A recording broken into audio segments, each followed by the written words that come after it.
दोस्तों नमस्कार। मैं राजेश मुजफ्फरपुर यूट्यूब चैनल में आप सभी का स्वागत है। अगर आप चैनल पर नए हैं तो चैनल को सब्सक्राइब जरूर करें और वीडियो को लाइक करें, शेयर करें और कमेंट करें। आज हम बात करने जा रहे हैं सविता अम्बेडकर जी। तो चलिए शुरू करते हैं।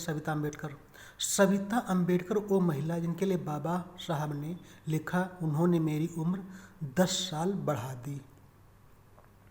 बाबा साहब भीमराव डॉक्टर अम्बेडकर ने अपनी किताब द बुद्धा इज धम्मा की भूमिका में एक महिला की तारीफ करते हुए लिखा कि उन्होंने मेरी उम्र कम से कम 10 साल और बढ़ा दी।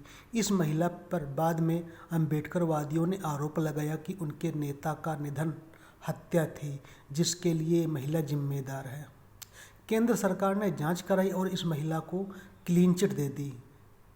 दरअसल ये महिला अम्बेडकर के जीवन का सबसे अहम हिस्सा बनी थी। बाद में कांग्रेस ने इन्हें राज्यसभा सदस्यता का भी न्योता दिया, लेकिन उन्होंने विनम्रता से अस्वीकार कर दिया। ये महिला थी डॉक्टर सविता भीमराव अम्बेडकर।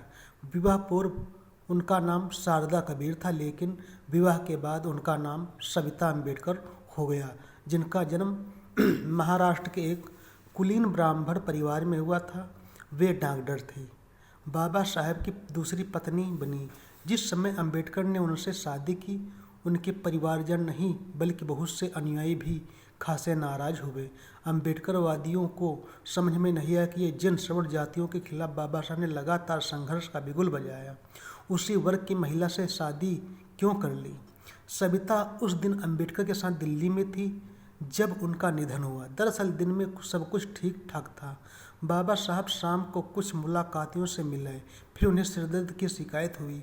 उन्होंने सहायक से सिर दबवाया, सोने से पहले पसंदीदा गीत गुनगुनाया, सोते समय किताब पढ़ी, सुबह बिस्तर पर मृत मिले। रात में ही हार्ट अटैक से उनका निधन हो गया। उनके इस निधन को अम्बेडकर को मानने वाले एक वर्ग ने संदेह की नज़रों से देखा। उन्होंने आरोप लगाया कि ये निधन स्वाभाविक नहीं बल्कि साजिश का नतीजा है। सविता बाई ने जब बाबा साहब से शादी की तो उनके साथ उस आंदोलन में जोर जोर से कूद पड़ी थी जिसे वे लंबे समय से चला रहे थे। वे सामाजिक कार्यकर्ता थी, होनहार डॉक्टर थी। बाबा साहब के बौद्ध धर्म की अपनाया था। अम्बेडकर के अनुयायी और बौद्धिस्ट उन्हें माई या मेम साहब कहते थे। वैसे अम्बेडकर ने तमाम किताबें लिखी।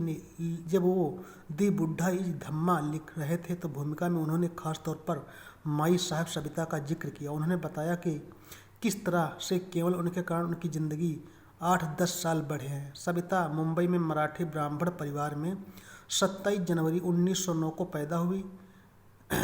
तब बहुत कम महिलाएं पढ़ाई करती थी। ऐसे में उनका न केवल पढ़ाई करना बल्कि डॉक्टरी की पढ़ाई करना असाधारण कहा जाएगा।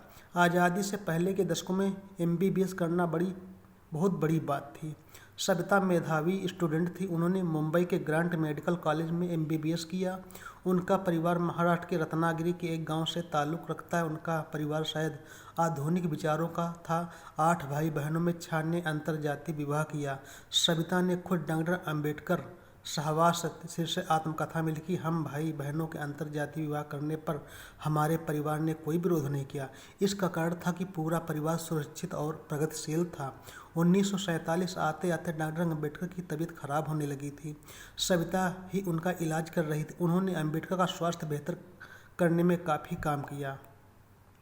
लोकवा में ग्रह प्रकाशन मुंबई से प्रकाशित पुस्तक डॉक्टर बाबा साहब में कहा गया है कि 16 मार्च 1948 को दादा साहब गायकवाड़ को लिखे पत्र में अम्बेडकर ने कहा कि सेवा टहल के लिए किसी नर्स या घर संभालने के लिए किसी महिला को रखने पर लोगों के मन में शंकाएं पैदा होंगी, इसलिए शादी कर लेना ही सबसे उचित रास्ता होगा। मैंने पहली पत्नी के निधन के बाद शादी नहीं करने का निश्चय किया था, लेकिन अब जो स्थितियाँ हैं उसमें मुझको अपना निश्चय छोड़ना होगा। 15 अप्रैल 1948 को डॉक्टर अम्बेडकर का विवाह उनके दिल्ली स्थित घर पर डॉक्टर शारदा कबीर से हुआ। तब बाबा साहब हार्डिंग एवेन्यू अब तिलक मार्ग में बाबा साहब कानून मंत्री के रूप में रहते थे। शादी के लिए रजिस्ट्रार के तौर पर रामेश्वर दयाल डिप्टी कमिश्नर दिल्ली बुलाए गए। यह विवाह सिविल मैरिज एक्ट के अधीन सिविल मैरिज के तौर पर संपन्न हुआ। इस मौके पर सविता के परिजनों, बाबा साहब के मित्रों समेत कई लोग मौजूद थे। शादी के बाद सविता पर क्या आरोप लगते थे? शादी के बाद बहुत से लोगों की शिकायत ये रहने लगी कि डॉक्टर अंबेडकर से मुलाकात करना मुश्किल हो गया है। डॉक्टर सविता खुद तय करते हैं कि कौन उनसे मिलेगा और कौन नहीं। उनकी ब्राह्मण जात भी अंबेडकर अनुयायियों को नाराज करती थी।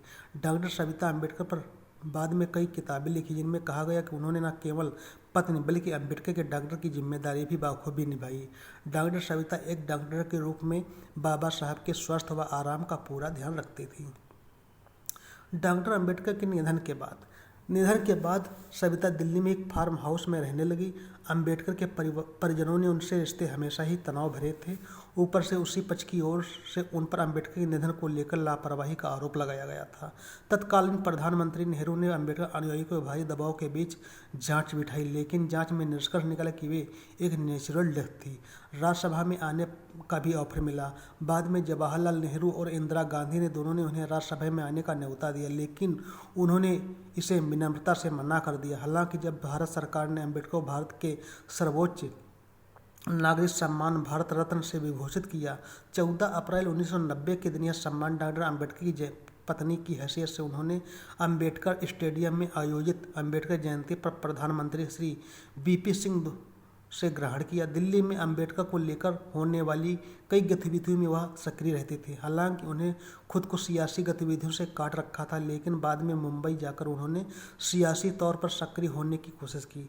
नेहरू ने बड़ी नौकरी देने का भी प्रस्ताव दिया था। सविता अंबेडकर ने डॉक्टर अंबेडकरच्या सहवासात शीर्षक से आत्मकथा लिखी। ये मराठी में प्रकाशित हुई, फिर इसका हिंदी और अंग्रेजी में अनुवाद भी हुआ। उसमें उन्होंने लिखा कि डॉक्टर अंबेडकर के परिनिर्वाण के बाद मुझे प्रधानमंत्री जवाहरलाल नेहरू ने सरकारी अस्पताल में मेडिकल ऑफिसर की नौकरी देने तथा राज्यसभा में लेने की बात कही थी, लेकिन मैंने स्वेच्छा से मना कर दिया। कारण था कि बाबा साहब ने मुझे किस तरह की नौकरी से अलग रखने के लिए कहा था। फिर राज्यसभा की सदस्यता को स्वीकार करना, कांग्रेस की मर्जी से चलने के लिए अपने आप को तैयार करना था, जो मैं नहीं चाहती थी। ये सब स्वीकार करना बाबा साहब के विचारों के विरुद्ध जाना था। उन्होंने आगे लिखा कि मुझे साहब ने स्वीकार किया, मैं अम्बेडकरमयी हो गई। मैंने उनका हमेशा साथ दिया।